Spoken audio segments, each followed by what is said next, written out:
Die nuwe lewe is soos die normale algemene lewe ook voortdurend besig om nuwe uitdagings in 'n mens te rig.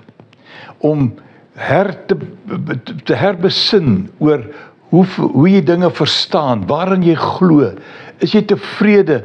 Het jy dalk in 'n rigting begin beweeg wat jy miskien jou weglei van die ware nuwe lewe af?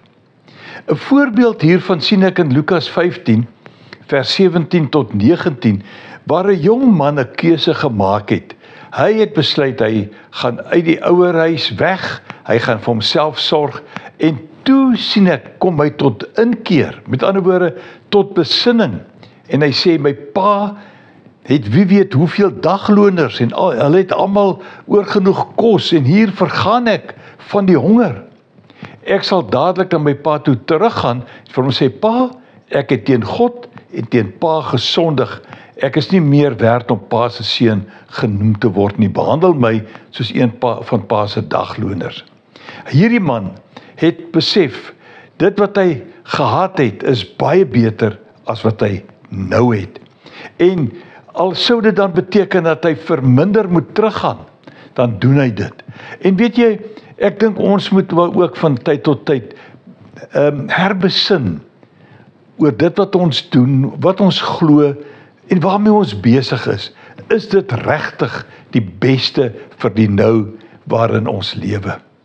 Romeine 12 vers 2 sê, julle moenie aan hierdie sondige wêreld gelyk word nie.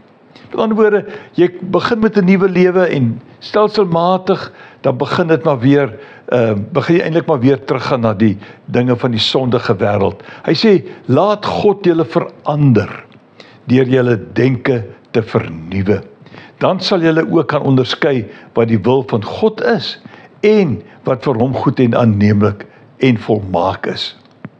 In Filippense 4 vers 8 sê hy verder, broers, alles wat waar is, en ek glo, susters, dis net so belangrik vir ons almal.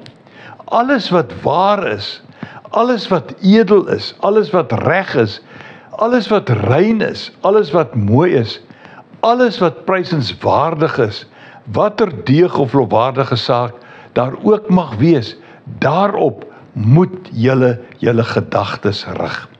'n Mens se gedagtes kan so maklik betrokke raak by mooi dinge, lekker dinge, en tog op die ou ende, as ons weer gaan kyk, dan sien ons, dit was eintlik maar 'n gejaag na wind. Ons het eintlik bitter min daarmee bereik. Moenie bang wees om van tyd tot tyd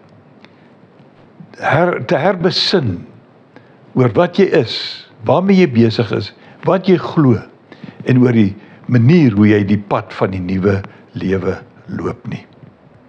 Dis die moeite werd. Loop mooi.